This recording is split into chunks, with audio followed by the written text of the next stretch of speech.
Hello, everybody. Thank you for joining us for another episode of Foreign Football Podcast. Today, I have the great honor to introduce Kennedy Mweene, the most capped player for Zambia and penalty stopper specialist extraordinaire, to be honest. Kennedy, thank you so much for taking the time to speak with us today. We're really excited to hear your thoughts on just, your career. Got obviously the World Cup going on, so even in a country like here in the US, even Americans are getting excited about our chances. And yeah, we're just looking forward to having you. It's always an honor and good evening. And I don't know what time is it that side. I'm saying good evening this side because it's just past. It's past 8. Yeah, so we're still. It's still early evening here. Yeah. It's early afternoonish over here, but we were talking about this a little bit before, but this is an interesting World Cup. And one thing I was curious about, we got Hervé Renard managing Saudi Arabia over in the World Cup, and I remember he was the manager for you guys with Zambia when you won the African Cup of Nations. So that's an interesting one, to be honest. I'm looking forward to seeing what they can do, and he's a fantastic manager, man. I mean, for those that may not know, when Zambia won in 2011 African Cup of Nations, you did phenomenal. 2012, you scored in that African Cup of Nations. You know what? That was the first one that I'd ever gotten the chance to see, actually. Okay, look, I think he has grown as a coach in leaps and bounds. After he won with Zambia in 2012 in the Nations Cup, he went on to win another AFCON with Ivory Coast. And I think for him to be a coach of Saudi Arabia at the moment, you must understand sometimes the culture is different and the players, the way they understand you is different. And it's very important for a manager like Hev. We know that he's a hard guy, so the culture also comes in. It depends the way you understand him, but he's a fantastic coach. And I'm waiting for that game as well because I want to see what they have, because I've worked under him, and he's very, very, very, very, how can I put it? He always is one person who live, eat, drink football. That's what I can say. I can describe him.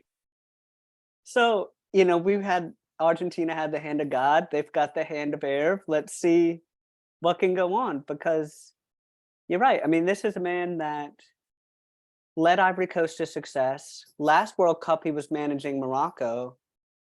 When he came in as manager for Zambia, did you notice a noticeable change in kind of the locker room and with the team in general? Did it lift you guys up, maybe from a competitive standpoint, or because it sounds like he had so much passion that it rubs off on you, and especially to be a manager for any national team in Africa with the amount of passion, that's not an easy job. It takes a special type of skipper to be able to go and manage that.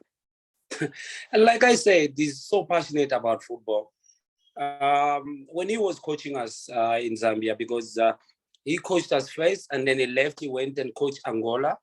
Then he came for a second stint with Zambia, and that's when he won the Nations Cup. And looking at the team which he had before he left for Angola, is the same team he found when he came back. So basically most of us, we knew, and the kind of a coach he is, strict, especially in terms of tactical. He's very, very strict. And look, he's one coach who's always encouraging. He's one person who doesn't put pressure too much on his players. He always tells you that let the whole pressure be on me. Just do your job, work. I'll handle the pressure. So I think it made us to feel relaxed.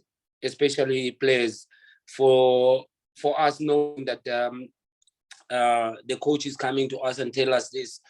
And look, it's not easy, especially when you're coaching in Africa. But I think Have has he spent most of his time, I think, in Africa. If you remember, he was a physical trainer for Ghana as well. So started from, since then he has been in Africa, so he knew the culture of Africans. So the only thing I'm worried is it's where he is now, but he has been with Saudi Arabia for long. So I'm just hoping that most of the players, they understand and know him better. And for us, I think he brought a lot of changes, especially for Zambia. Because anywhere you go as a coach, you have a lot of criticism. No, they were talking a lot, and for us, it never bothered us, because we were coming from different clubs. All we wanted was to play football. That's what we know, to play football and see how far he can take us. And fortunately enough, I think they had a good squad of players who were able to understand his philosophy as quickly as possible. And he had a lot of senior players and who helped him as well. But he's a very good person when it comes to bringing players together. I think the one thing he brought in our changing room as Zambians, I think it was the togetherness and the brotherhood. That's the most important thing he brought. Because in a team, if you don't have, you can have good players, but if you don't have the brotherhood or the togetherness, forget. You can have best players, but if they are not together, you achieve nothing. So I think that's the most important thing he brought in the Zambian changing room. And we went with that in our mind. Yeah.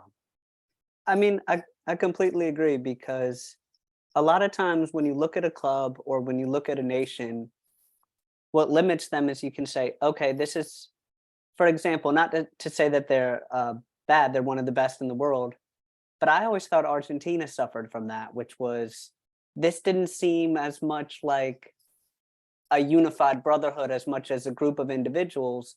And the problem with when you have any club or country, when you don't have that unity and you don't feel that, like, I'm going to step up to bat for my brother here, I have his back, this is my guy, it can limit you. And I think, to your point, part of what I felt like what helped you guys surprise was you did have a unified core. And the one thing that I've always been kind of curious about, kind of looking at it for what he's doing now, he's with Saudi Arabia, and in the Middle East, they have talented players, but traditionally they've stayed within the Middle Eastern leagues, right? Versus in Zambia, for you, for example, you've been in South Africa playing, is it going on 18 years now? You moved, okay. And even now we've got Fashion, and he's playing with Rangers. We've got Patson playing with Leicester. I mean, you guys have been changing, and I'm wondering if that started with 2012, is when people started taking notice and going, Zambia has these talented players, maybe we should be taking a look at them. Because traditionally we've seen a lot of Nigerians, we've seen Ghanaians, we've seen Senegalese going and playing in Europe. I'm wondering if because of that triumph, if that helped give some exposure. Do you think so? Or do you, because you guys have always had talented players. It wasn't a lack of talent. It was, I feel like, a lack of knowledge from maybe, say, European clubs or something along that matter, if you will. Correct me if I'm wrong, but that's just kind of my own opinion, if you will. Look, I think for us, I think Zambia has got about 15 to 16 million people. It's a landlocked country. It's a small country.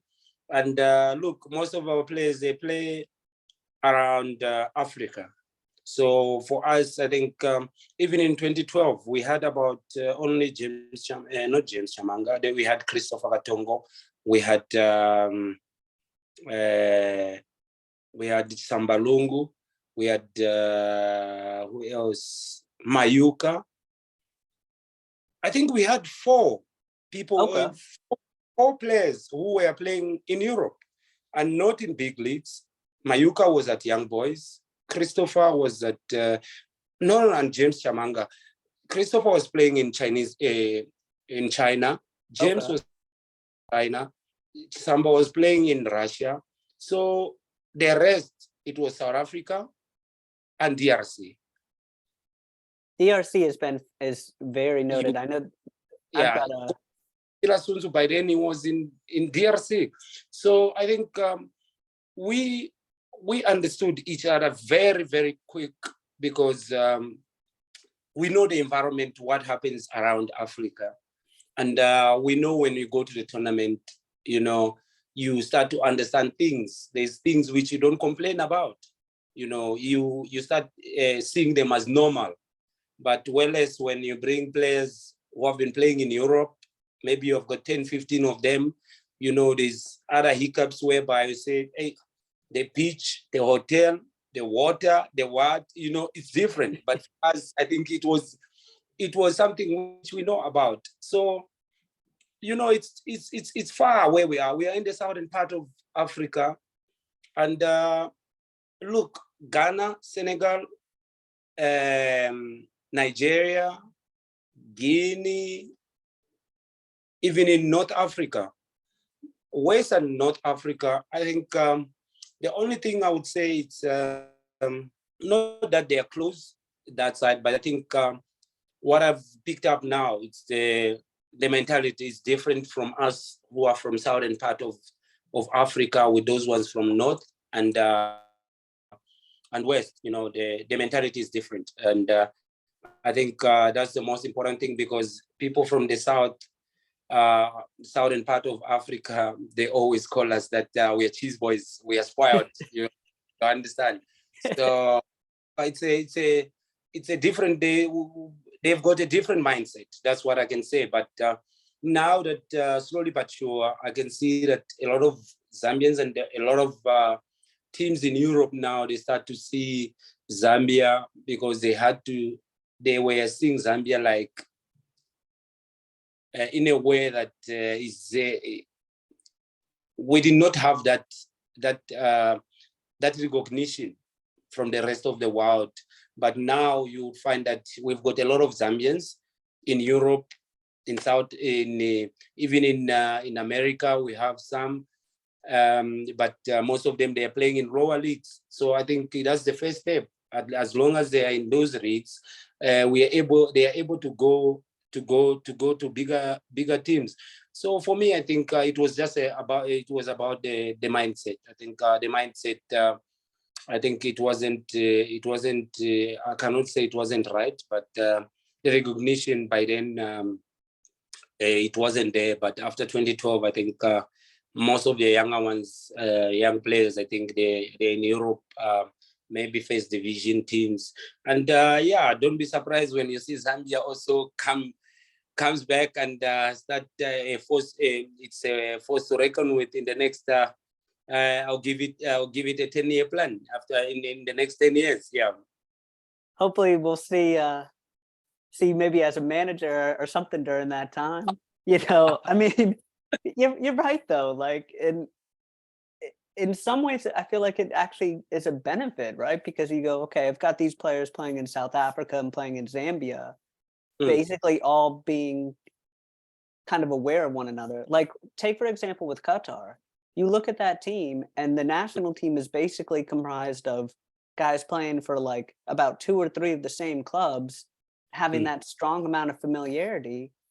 In some ways, you know, it can be a benefit to have that chip on your shoulder, and in some ways, it's actually can be maybe almost a little more unified because it's like if I've got a squad for example in the US, we have players in the MLS that are on the team, but most of them are playing all across Europe in different leagues. And so while they do have a strong bond, and you can tell it in the way that they play, this is one of the few times that I've seen that because sometimes what's happened I've noticed with national teams is it feels like they don't click, if you will. And sometimes like for you guys, like it sounds like 2012 was the moment that things clicked. And you know, even because at that point, most of the players were playing in Zambia, but you'd been in there in South Africa for like 8 years at that point, right? Yeah. How did that even happen in the first place? That you went and made that move to South Africa initially? Was this something that you your club had sought out, or was the opportunity just presented and you thought I'm ready to take this next step? Look, I think for me it was the opportunity. I think it came at the right time. We were playing. There's a COSAFA tournament. We say Zambia was hosting the COSAFA, so there was a team called Free State Stars, and the the coaches of that team from South Africa, they came to watch another goalkeeper from Malawi. Okay. But when they saw me, because by that time I was still young, when they saw me, they said, no, I think we'd rather get this one who's young. And when they came and spoke to my club, and then they asked me, the club, are you ready? You know, if I cannot go now, then I will never be ready. Either I'm ready or I'm not, but I'll take this chance. I have to go. It's And like that's it's when the now or team, never. yes, and then the team sold me so I've been in South Africa since 2005. So Long time. it's a long time. So since then, when I came to South Africa 2005, the team which I played for, the same year when I came in June, the following the season started in August. Then the following year, we were relegated, and then the owner of the team asked each and every player if they still want to remain at the club, but most of the senior players left. But funny enough, the chairman, by then he's late now, so rest in peace. They said, but this one is not going anywhere. He's like my son, saying it to me, you are not going anywhere. And the same season when we went out in August, we started playing in first division. We won promotion back immediately. So since then, I played for Free State Stars from 2005, 6, 7, 8, 9, 10, 11, 12, 13. That's when I made a move to go to Mamelodi Sundowns, my current team. So I've only played for two teams in South Africa. It was Free State Stars and Mamelodi Sundowns, who are my employers up to now. Yeah. Well, the good thing is then you've had some level of consistency. It's funny that you go, okay, you joined the club, immediately relegated, and he goes, okay, Yeah. who's gonna stay? And you don't even you can't even raise your hand. It's no, No. we need him. If we want any chance of going back up, we need Kennedy. And Yeah. you know, especially to be playing in arguably one of the definitely top 5 best leagues in Africa. I mean, you look at it and you were playing in South Africa when they hosted the World Cup, right? Mm. And when you look at this league, like say with you got Orlando Pirates and a good league, honestly, what changes have you seen? Have you seen the league grow and become more popular, or have you seen what changes or and transformations, I guess we could say, have you seen in your experience with playing in South Africa? I think since I came to South Africa, I've seen the league change year in, year out. And I think I'll be talking to, I'm speaking from what I've seen since 2005 up to now. I think it's like you said, it's one of the best leagues in Africa. And look, it hasn't been easy, but it has been growing in leaps and bounds.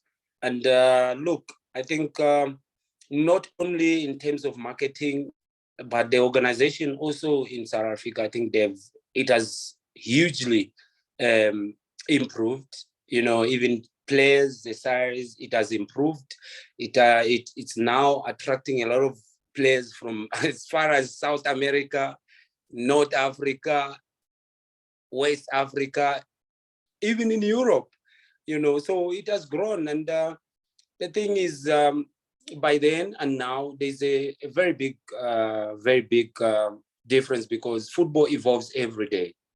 And, you know, there's a lot of coaches from Europe, from who comes into this league, and they change a lot of things. And by that, a lot of people are seeing now football is being played differently. It's being played differently because look, we watch EPL, we watch La Liga, we watch Bundesliga, we watch the Italian league. So as a player, also you have to evolve, and you see nowadays that when they buy as a player, when they give you a back pass, you don't hold it anymore with your hands. You have to hold it. So I think the league, I think it's evolving and it's going in the right direction because football is changing, and I think they are learning from other leagues as well, and it's very competitive. It's very competitive, and look, fortunate that we at Sundowns we get every player we want. So look,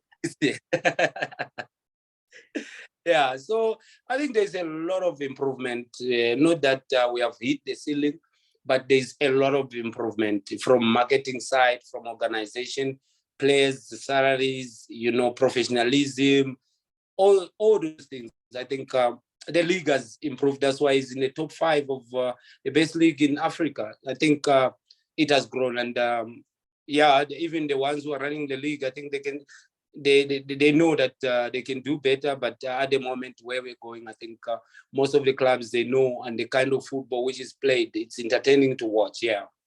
And it's, it's good for the continent as a whole, right? Because when you look at a country like South Africa, it's a source of pride to be able to say our league has developed. Because one thing I completely agree with you is that as we've seen this kind of rise of globalization, right? And as we've seen this kind of rise in accessibility to, being able to watch Serie A, being able to watch La Liga, being able to watch all these different leagues, and then even say, going, okay, this is the way we're playing in South Africa. Okay, we're going to evolve as we've gained this sort of new insight and this new knowledge and been exposed to different things. And it helps you as a player, and it helps you as a team and as a league, in that you can say, okay, this is the tactics like in Spain. Okay, let's test this out. This hasn't been done before.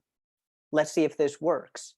And I think that's kind of the point. And I've noticed that even here in the US, for example, where the MLS, quite honestly, a decade ago, I'd even say we'll even start from 2005 on.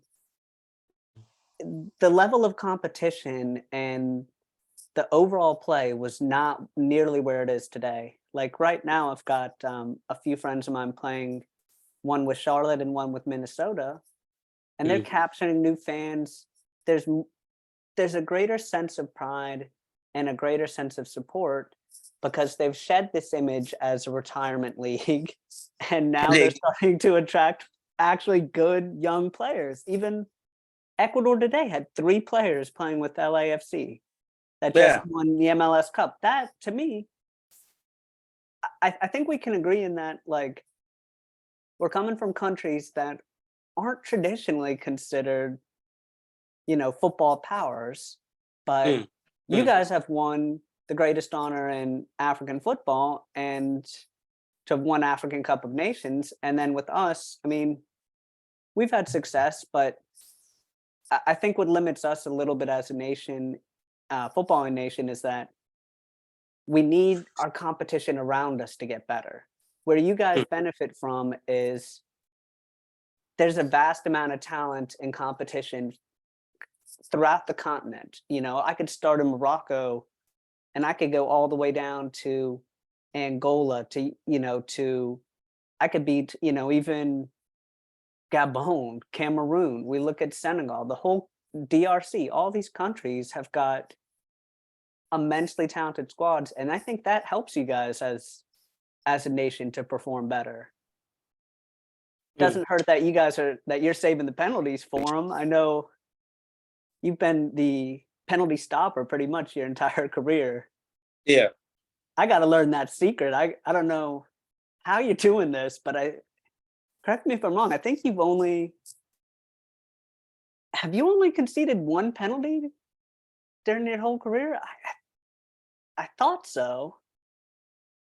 I think I don't count. I've considered a couple of them, but look, for me, I think it has been always before I was before I changed to be a goalkeeper, I was a striker. So, most of the time I've got one secret, and I pay attention little details, which I always tell even the youngsters. When someone wants to take a penalty, if it's left foot, look at his right foot where it's pointing. If it's a right foot, look at his left foot where it's pointing. And out of 10, you'll find that you go to the right direction where that foot it's pointing. So for me, I think that has been a little secret, and I score and I save as well. So for me, I think I know I know the weakness of the goalkeeper, especially when I'm taking a penalty. So that's And how you scored against Ivory Coast. You already knew what to expect. Yeah. So even strikers in our team, because I always, like, when we're training, I can just look at your feet and I'll know exactly where you're going. But if you put power and you put height where a goalkeeper cannot reach, I don't think you'll be able to save it. And I always tell strikers like that. But look, we in Africa, I think most of the football players, I think we're born with it. We're born with talent. It's not something which they teach you from a younger age. No, we are born with it. That's why most of the time I only say in Africa we are born with talent, but tactically we are poor.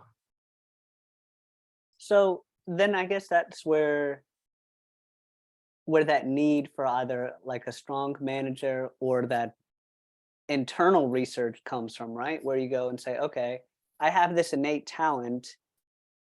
How do I harness it? How do I use that to maximize my ability? Because you're right. I think, and then so with you, do you think that the way that comes in is, does that come from having a manager provide those tactics, or does it come from you taking the initiative yourself to say, what can I do to get better? Who are the top goalkeepers, for example, in the world? How am I going to learn from them? Am I watching Noor play? Am I watching Oblak play? How am I learning to get better? Do you think that's the method to take, or is there a different method you have in mind? I think when you look at the way things are now, you have to take an initiative also as a football player. You cannot just leave everything to the manager. One thing you must know, when a lot of managers, they come here, physically, you cannot question that in Africa. Technically, you cannot question that because we're technically gifted as well. The only thing is, as a manager, it's tactically. So it comes also with the player. How prepared are you to learn new things? But most of the time, and I think those are the things which even cost us in most of the tactically discipline. When you look at most of the things, when we go to the World Cup, for example, that's where we suffer most of the time. But in terms of punch to punch, you cannot match us. But it's only those little things tactically. Someone forgets something, and then you get punished. So for us, I think in Africa, most of the players, I think we just lack tactically discipline. That's what I can say. Because if the coach comes in, we have to take initiative also as a player to know that this is the only job I do. And I need to invest a lot as well. Investing a lot in somewhere that if I'm a goalkeeper, I have to see how Oblak, how De Gea trains.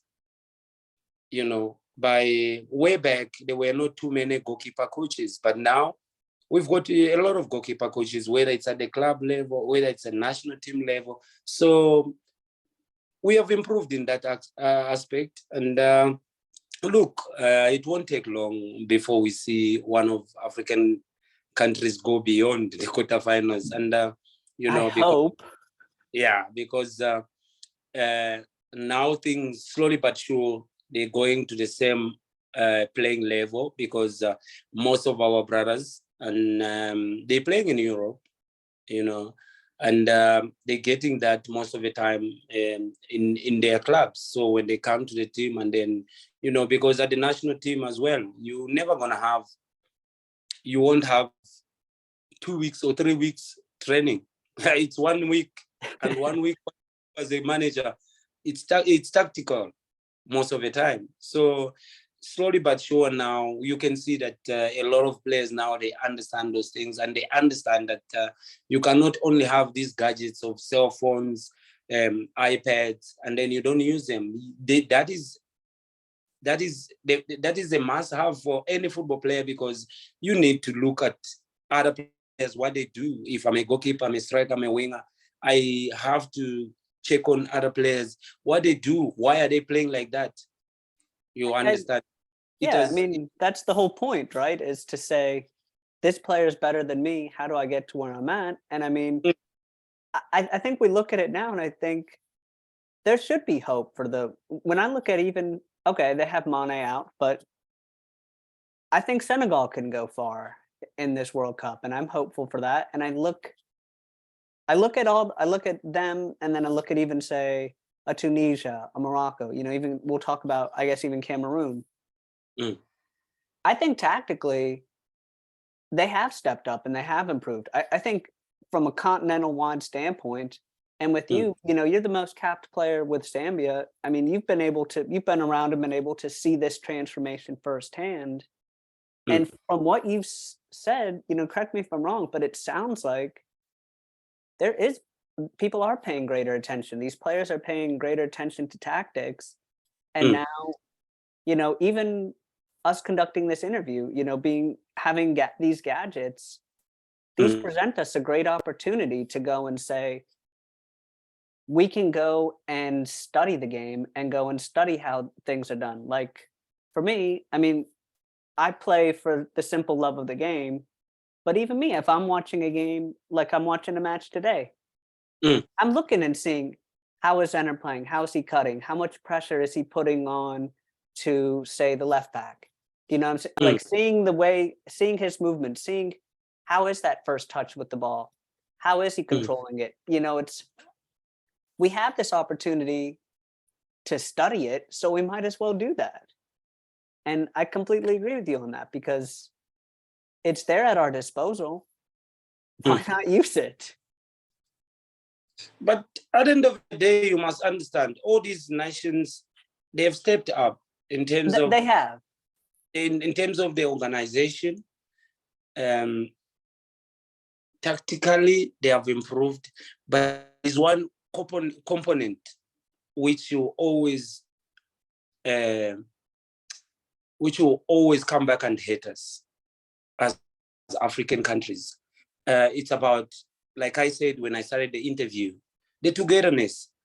You can have all things, but if I cannot fight for someone who's next to me, then what is the point? So I think the only thing which is left now for us African countries who want to compete at the highest level, like the World Cup, I think is to match.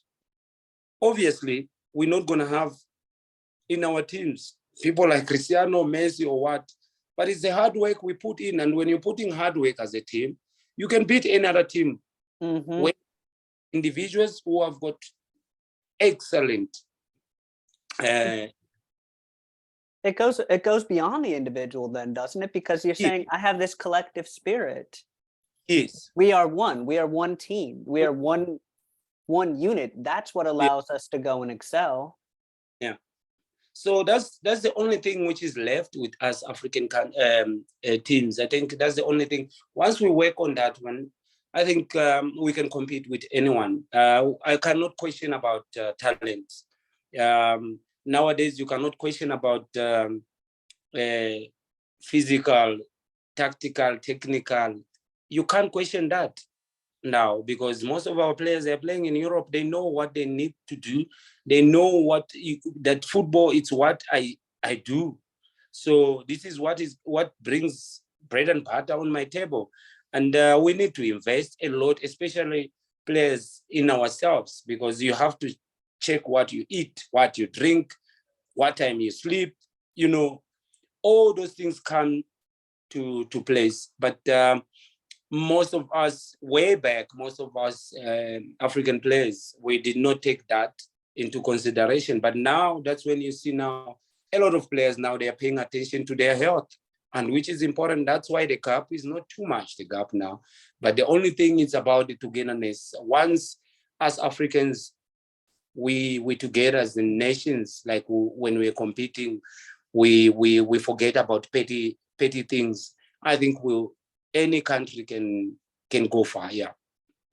Do you feel like you guys have reached that balance within Zambia? Because, with the experience that you have and everything, do you feel like since 2012 that you guys have just had almost like a built-in brotherhood? It kind of seems like that from what you've said. It seems like you guys are punching above your weight, if you will, a country of 15 million people, but because it seems like there's this collective spirit that keeps you guys going. Do you think that that's something that, did it come naturally, or did it take time you feel like, to build those bonds, or somewhere in the middle? Look, I'll talk about my country. I think if you've been to Zambia, Zambia, we are very, very, very down to earth people, very good people, and I think it comes naturally with us. I think as a country, we've got this thing which we have. We are giving. We are people who are giving, and we are people who are so much, how can I put it in a way that everyone understands? Like buoyant? You say? Like buoyant, or? Yeah, we people who are welcoming. Let me just say that. Okay. We are very understanding. So it comes naturally for us. And I think it wasn't difficult I'll give you an example. Why in Africa we always have problems in terms of the togetherness? It's because I'll come as Kennedy, I play for Sundowns. Someone comes, I play for this team in Zambia. This one comes, I play for this team. But me playing outside Zambia, I'll be feeling like, yeah, I'm that person. You understand? This is what we have. I don't know now, but this is what most of our countries, especially in Africa, we have, because we start competing of things which are not even necessary. Instead of just that we are representing our country. Forget you are playing for Liverpool. Forget you are playing for Man City. We are here now. We're representing our country. So we need to be together at the end of the day. And that is the thing which is lacking in most of African countries, especially when it comes to the national team. That is the one which is lacking. And look, once we sort out all those things, I'm telling you, we'll be amongst all those people who are fighting for the World Cup. Always semi-final, final, semi-final, final. But at the moment, an example I'll give you, you always have stories, especially countries from Africa who have qualified to the World Cup. You have stories of, already people they're talking about money issues. I've seen that. It's ridiculous. You understand? So those are the things which comes in. It's small things. Yeah, because sometimes people, they'll tell you, okay, yes, I'm making money where I'm playing. I'm going to represent my country. Is money more than my country or what? Yes, money, we need money. but it must not come first. My country No, it comes can't. first. Yeah, my country comes first. And for me to be at the World Cup as a player, if I didn't represent my country, was I going to be there in the first place? No. Was I going to be playing for the team I'm playing for now if it wasn't a national team? No. So we prioritize small issues and they end up making us lose focus at the same time before we even go to the tournament. But I've never heard about maybe a team from South America, from Europe, before they go to the World Cup, they're talking about allowances. I've never heard that.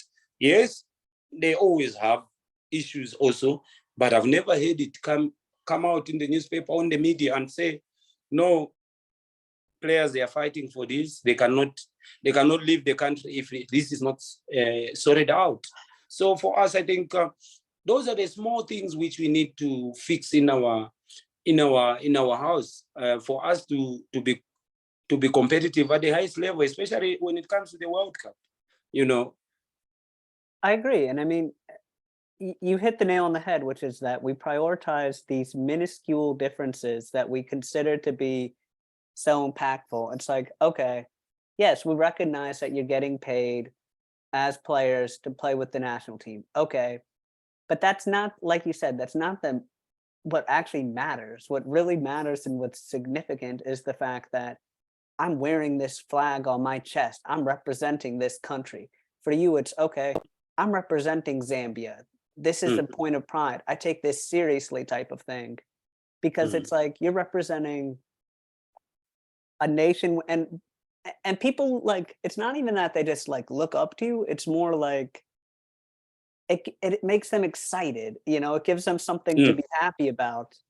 And I think that if there are differences or there are problems, sure, those can be addressed, but those should be addressed in my mind privately after the tournament. And if you do have these like distractions or something ahead of time, you have to ask yourself, am I fully committed and ready to be in this moment to participate? Rather it's World Cup, African Cup of Nations, Copa America, whatever it is.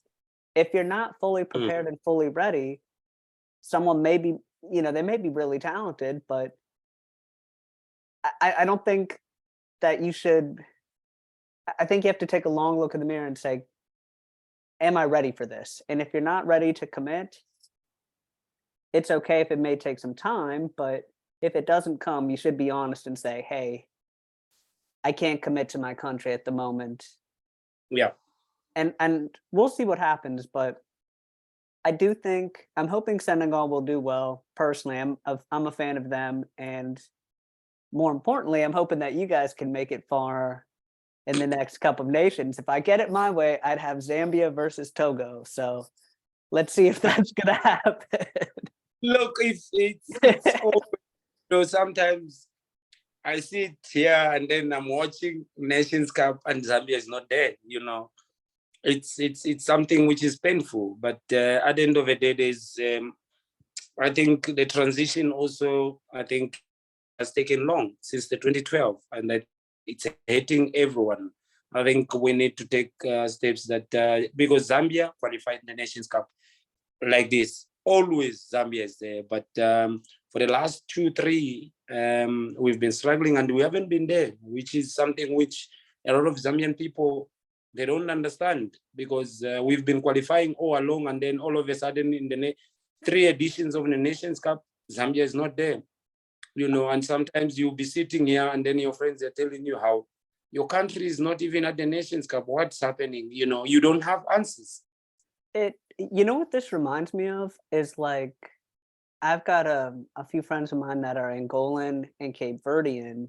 In Angolan in particular, you guys have it seems like a similar situation, but I think we also need to take a step back and look at it and go, okay, yes, you guys haven't qualified, not because you guys aren't, because there's necessarily an issue with you. It's more like I mentioned earlier, we have a country like Comoros qualifying.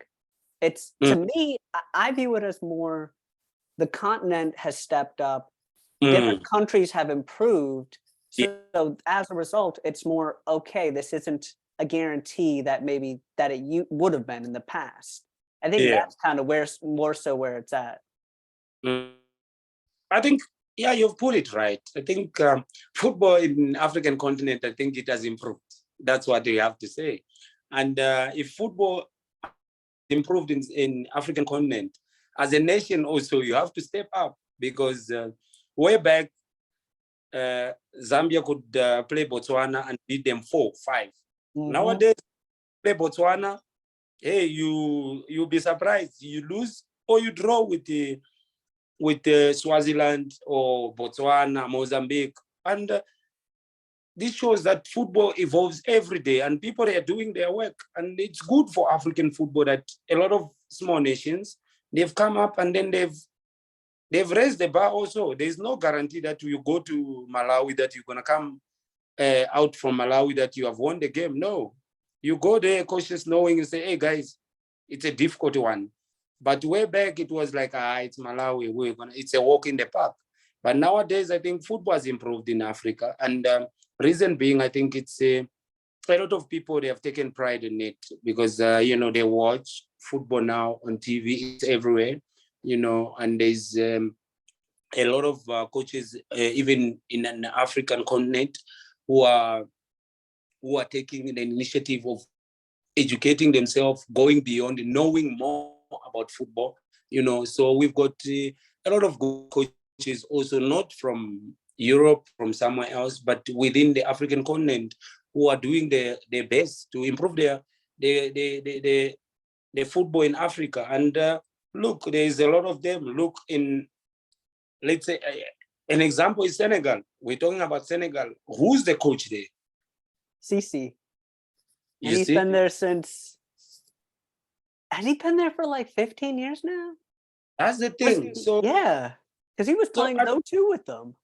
yeah, so it's education is we have to take pride out of that because most of the time we used to wait for an expatriate coach must come, is the only one who can take us to the World Cup. But football evolves every day, and most of the coaches now, they can see they're not sleeping, they're not drinking coffee only. They try by all means to educate themselves and be at par with where the football is going. So I think it's good that it's very competitive. Look, you can go to the Nations Cup now. You find there's a team like Comoros. You find there's a team like Swaziland, Botswana. You ask yourself, how is it that? And then Zambia is not there. Then Zimbabwe is not there. Angola is not there. Then you start asking yourself, Togo is not there. You understand? Then you start asking yourself, no, it's not because now things football-wise, that country is poor. No, it's because other countries also, they have stepped up.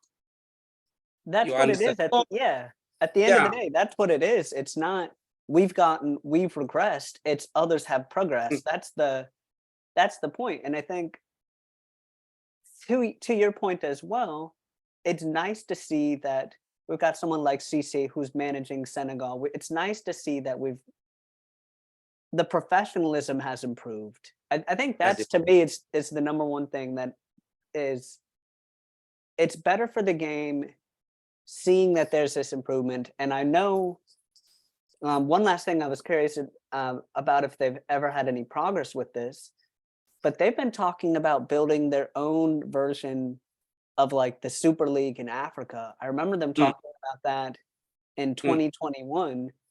yep. You think that will ever happen?